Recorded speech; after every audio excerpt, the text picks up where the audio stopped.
forget where I got this one, but it's a house with sunglasses and a smiley face, and at the bottom it says #woke. Gonna be honest, not exactly sure what it means. I think I got this like first year university. I don't know why the house is woke. I mean, it could at least disguise the fact that it's asleep with the sunglasses on. It could have its eyes closed and it could be secretly like,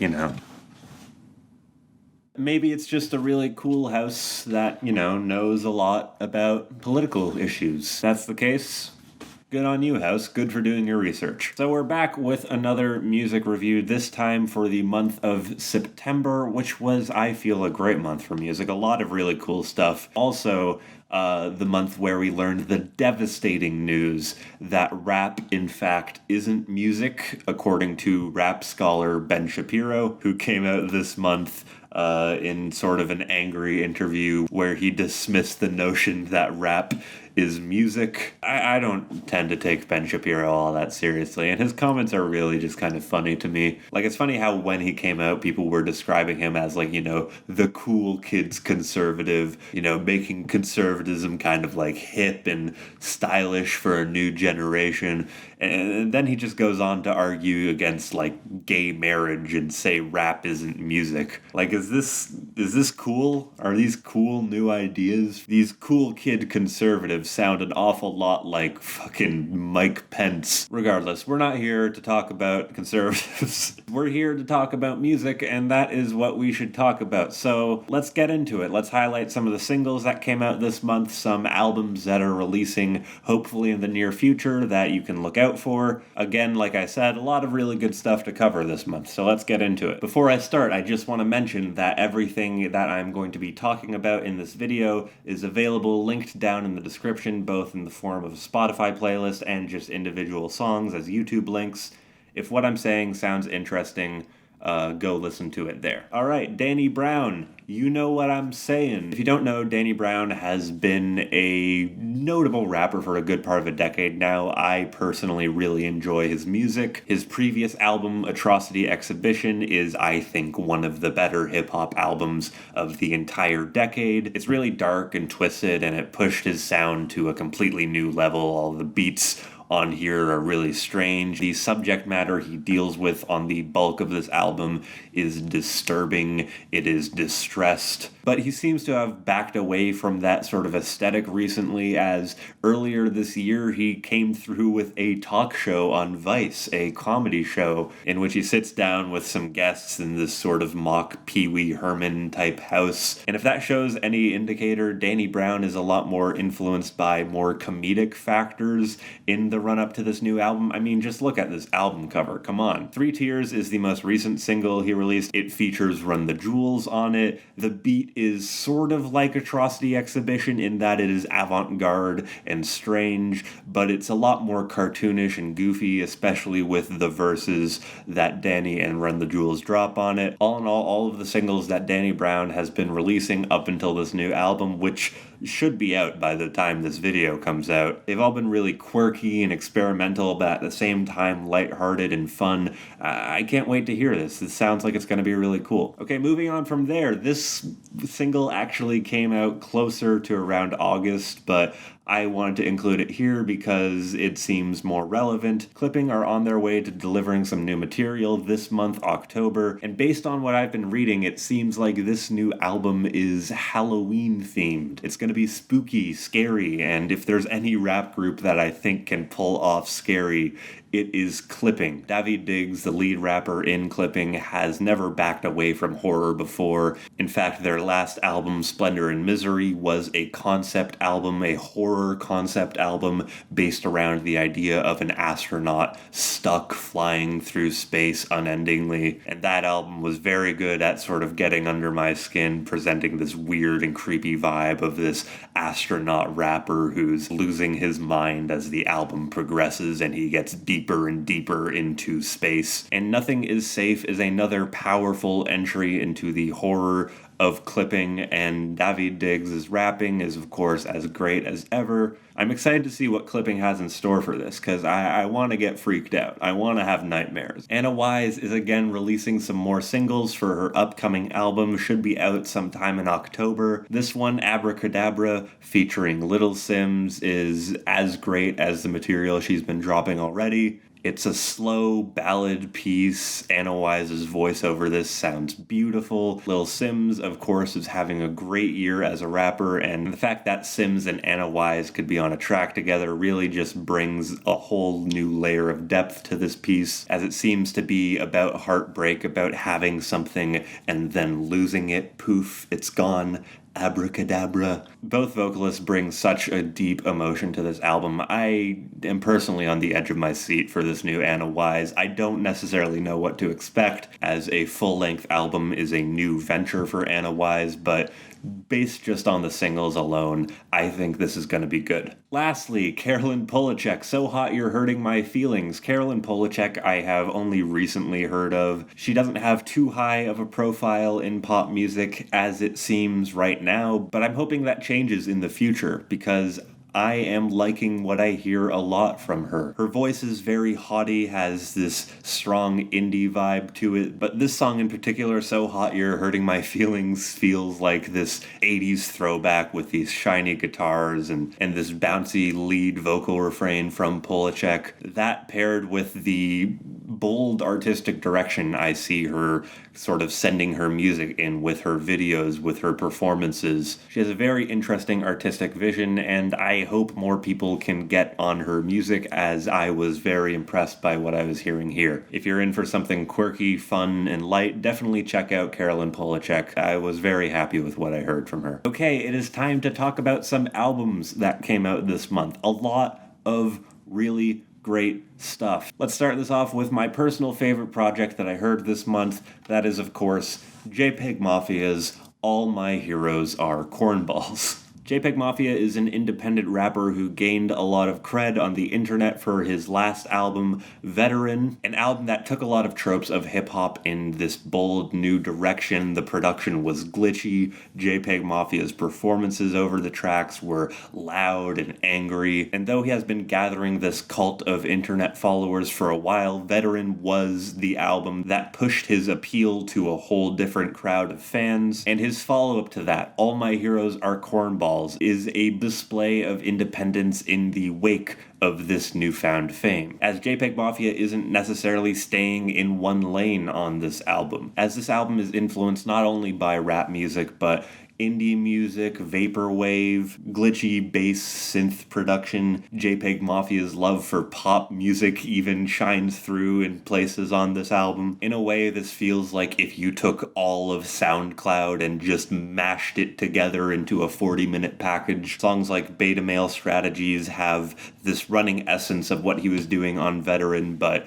co-opted with ideas of psychedelic rock, ideals of indie rock. The songs Free the Frail, Thought Tactics, and Jesus Forgive Me, I Am a Thought. Those songs have auto-tuned choruses, again kind of showing Peggy's love for pop tunes. Even more so than that is the song Basic Bitch Tear Gas, which sees Jpegmafia covering in his own bizarre way the TLC song No Scrubs. And even with that lighthearted demeanor, we still get nastier parts of the album. Songs like Prone, like the Dots freestyle, and the final track, what is it called, I Miss You Poppy or something. Jpegmafia has went on record describing that the name of this album comes from the idea that the people you look up to at some point will inevitably let you down, as their personalities aren't necessarily catered to you. And I feel that throughout this album, Jpegmafia takes that concept as a way of basically saying, well, why should I do anything for anybody but myself? While he did get a lot of fans off of his previous album, he shouldn't necessarily be aiming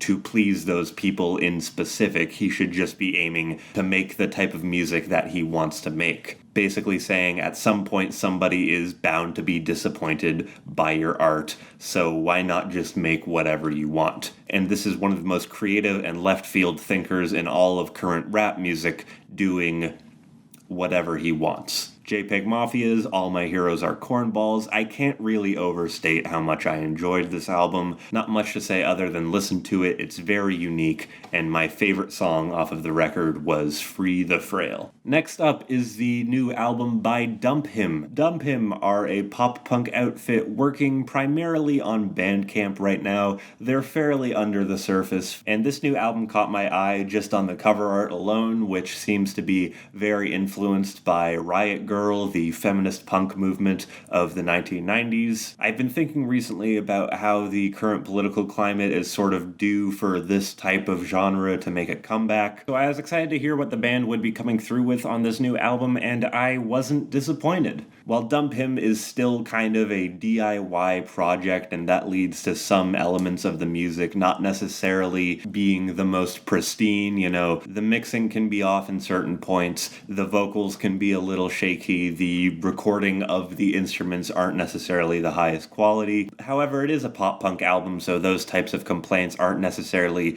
hugely dampening to the sound of the final project, as the aesthetic is mostly consistent. What Dump Him does manage to deliver on this album is a 23-minute-long tirade of really catchy, really angsty, and really powerful pop-punk tunes. Whether it is the title track, which is roaringly loud, has this great angsty chorus to it on the themes of revolting against society and protest. Another very catchy song is the song Trash, which is about being queer and sort of being made to feel otherized by societal standards. The song has this great build to it as we get the lead singer singing about their experiences of being queer. All of that evolves into this huge triumphant guitar solo at the end of the song, which is loud, which is annihilating. The song Judy Bari Almost Died for Our Sins is personally, I think, where the vocals get maybe the shakiest on the album, but the message of the song itself is really passionate. It's basically an expression of betrayal by society, a society that tells you that, everything is fine, nothing is the matter, when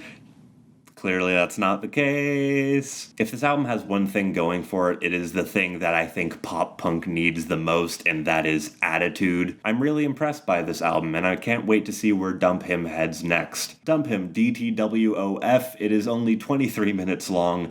Give it a listen. I thought it was really catchy and really fun the whole way through, and my favorite song is Trash. Moving on from there, I decided to lump these two albums together as I think, though musically they are rather different from one another, I think they represent sort of the same thing in each of the artists' careers. That is the new Charli XCX album, Charli, and the new Lana Del Rey album, Norman fucking Rockwell. We are winding down to the end of a decade now, and of course that's always framed as something that's culturally important, especially in the realm of music criticism and discussion, and a trend that I've been seeing this year in certain album releases are people who have been prominent figures throughout the decade releasing albums that have bold new directions for their sound. You can say this about Ariana Grande's new album, which has a lot more hip-hop influence production on it, as well as Ariana herself giving a very personal and human look into the life of a pop star. You can definitely say this about Tyler, the Creator's new album, Igor, which takes the sound of his previous album, Flower Boy, and morphs it into this narrative experience that leaves him very vulnerable to the audience in a way that we haven't necessarily seen from him at this point. And I mean, say what you want about the new Chance the Rapper album,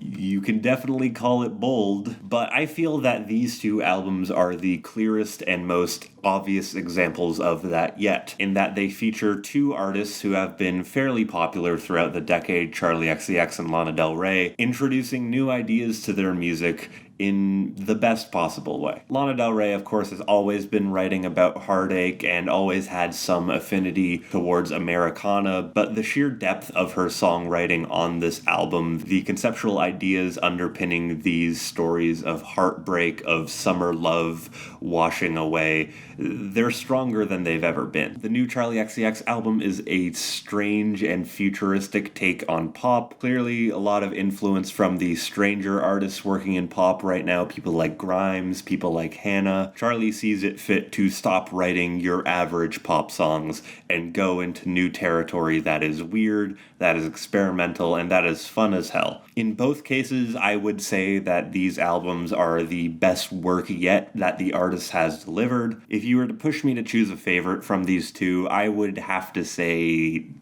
I like the Lana Del Rey album a bit better. Its concepts seem more solidly tied together, whereas the Charli album is a bit whiplashy. The only solid theme tying all of the music together is this idea of next level Charli, which as it develops throughout the album is a bit vague and kind of unfocused. Still though, very good music from both of these artists. If you haven't heard these, I highly suggest you check them out. Lana Del Rey's Norman fucking Rockwell, Charli XCX's Charli. I'm excited to see what these albums mean in the spectrum of 2020's pop music, and my favorite songs respectively were Charli XCX's Gone and Lana Del Rey's Mariner's Apartment Complex. Moving on from there, Moonchild, Little Ghost. I was very excited for this album, and it delivered somewhat on my expectations. I was hoping that this was Moonchild evolving their sound, taking it to the next level. The singles they were releasing from this thing certainly felt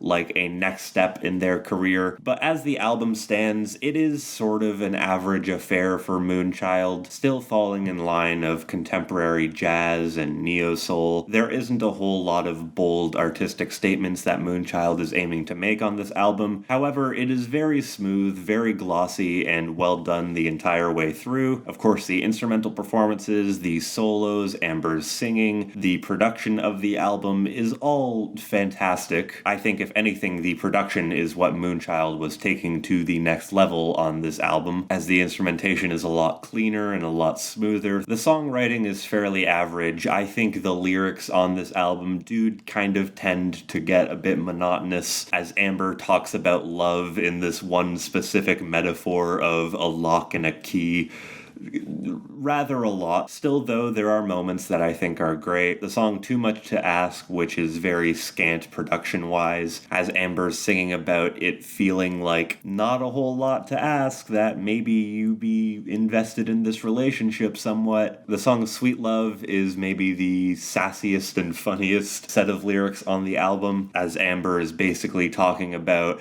how she didn't want this relationship to end and she wanted to keep holding on, and then realizing later down the line that, you know what, that relationship wasn't that good in the first place. Basically a thank you note to ending that relationship, saying, thanks for not making me waste my time on you. This is a very calm and relaxing album, and while it wasn't necessarily everything I was hoping it would be, I still came away from this really liking it. Moonchild's Little Ghost, give it a shot if you're unfamiliar with the group. They're making some very great contemporary jazz, and my favorite song off of this album is Too Much to Ask. IDK, Is He Real? This is the debut full-length album from rapper IDK. I caught wind of him through his affiliation with Denzel Curry. It seems that the two of them do have this very parallel take on rap, delivering powerful bangers, but with maybe more of a socio-politically conscious lens to them, and building each album of theirs into a more solid theme.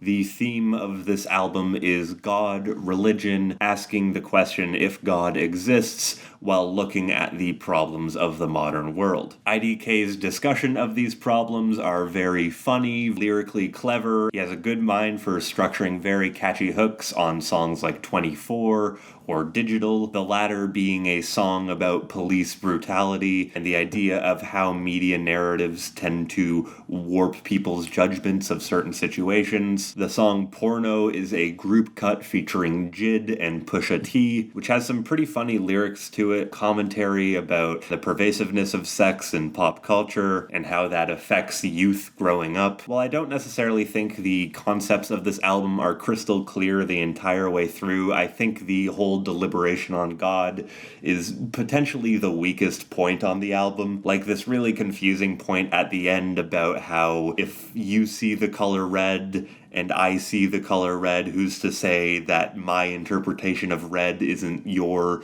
interpretation of blue? And then linking that to the idea of, if we can't even tell what color red is, how do we know God exists? Like, the points that he makes are kind of confusing and not necessarily the most well thought out in that respect, but still the commentary he gives on modern society is, I think, fairly accurate and delivered in a very creative and fun way. IDK's Is He Real? I thought this was pretty dang good, and my favorite song off of it was Digital. Hobo Johnson, The Fall of Hobo Johnson. This is Hobo Johnson's first release following the viral success of his NPR Tiny Desk concert performance that catapulted him into a good amount of internet fame. If you're unfamiliar with him, he is a spoken word performer who mixes aspects of punk, rap, singer-songwriter, bit of ska influence in there as well, and morphs them into this pretty creative and interesting package, and I think this album is pretty good. Of course, Hobo Johnson himself is a fairly polarizing figure, as most of the stuff that he writes about is about his loneliness and his troubles in managing relationships with women, and that leads to some people interpreting some of his music as maybe a bit incel-y, maybe a bit sexist, but I think that's being a bit too critical. I think emotionally, Hobo Johnson's music can come across as ugly, but Hobo Johnson has a good deal of understanding of what he's writing. He's not necessarily coming to the perspective of his music with the idea that he's necessarily owed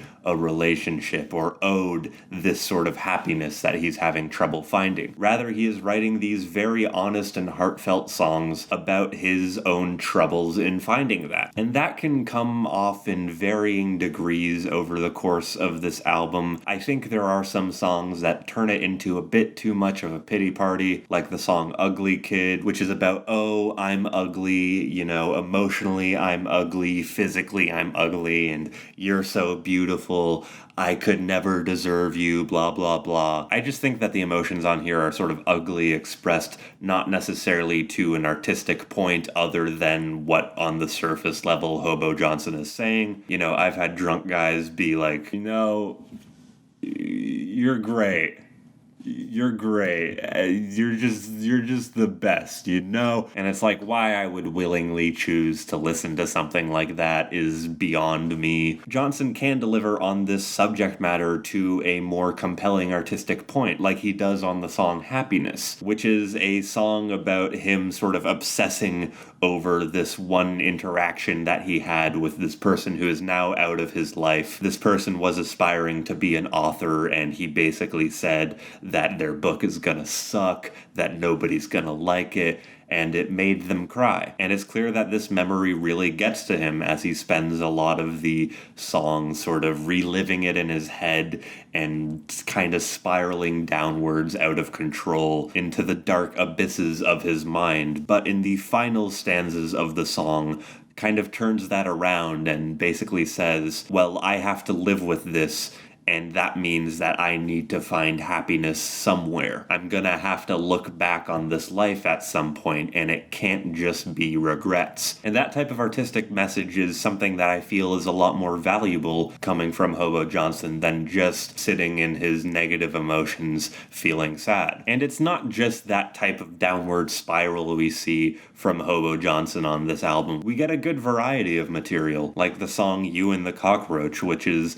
this very interesting and funny story that seems to suggest that the entire nature of existence, the meaning of life, is this existential fear of death that leads to paranoia and eventually self-destruction. But it has this strange sense of humor to it, as the entire story leading up to the end is basically just a dad joke. It's just this corny joke about cockroaches. I would say that for me is the highlight on this album and the highlight of what Hobo Johnson provides in terms of subject matter. And I'll just make things clear at the end of this. The only thing I'm complaining about here is the subject matter. Both the music that Hobo Johnson is speaking over and the lyricism and storytelling of Hobo Johnson himself are all very creative and well executed throughout the course of this entire album. And while it does occasionally occasionally delve into ugly emotions that I think sometimes can be unhealthy to indulge to the degree that Hobo Johnson indulges them on this album. I also think that there's something very earnest about what Hobo Johnson is saying here, and understanding that means understanding the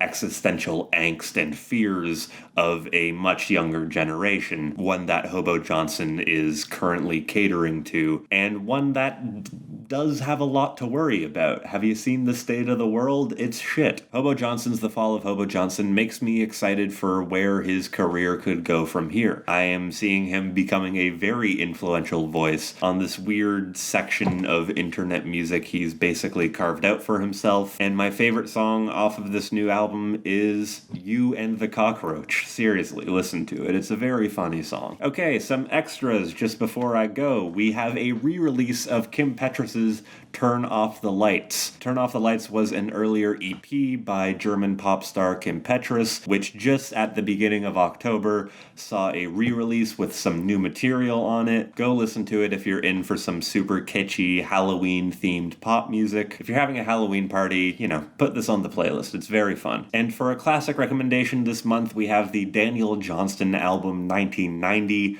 Daniel Johnston is, of course, a singer-songwriter who was active throughout the late 80s and early 90s, and who recently, this past September, unfortunately, passed away. His music has a very unique voice to it. There's obviously a lot of social anxiety into what he speaks about. His lyricism is very direct to the point. 1990 itself is kind of an amalgamation of studio recordings and of live recordings of him singing his music, both in musical assembly and emotion-wise. The music on here is very rickety, very worn out, very broken in a sense. The song I have chosen off of this album is perhaps his most famous song, True Love Will Find You in the End, which is a very real and very down-to-earth representation of love, of happiness, that I would recommend anybody watching this listen to. And that is it for the music review. The Spotify playlist that I've assembled for this month starts with Jpegmafia's Free the Frail. If you're going to listen to anything this month, have it be this song. It's such a unique and amazing blend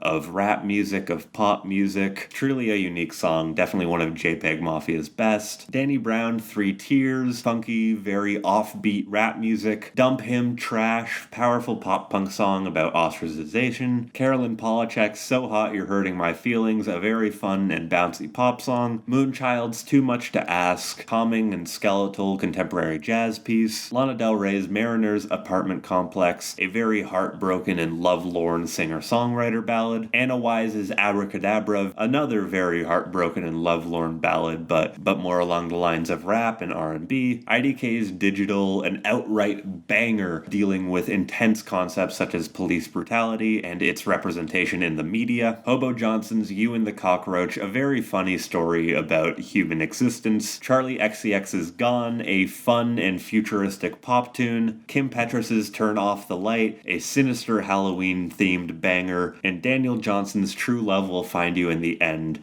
a heartful and honest tune about love. And that's it for the music review segment today. This went pretty long in the recording section. I don't know how long the video is going to be, but hopefully you enjoyed this the whole way through. If you liked it, hit the like. If you want to see more of this, hit the subscribe button. Ring the bell. Why not? I'm not uploading constantly. You won't get swamped with notifications. Just, have a little extra little thing for when I upload videos. Won't that be fun? My name is Alex Mitro. Thank you so much for tuning in to the monthly music review on 93.5 Friendship Station.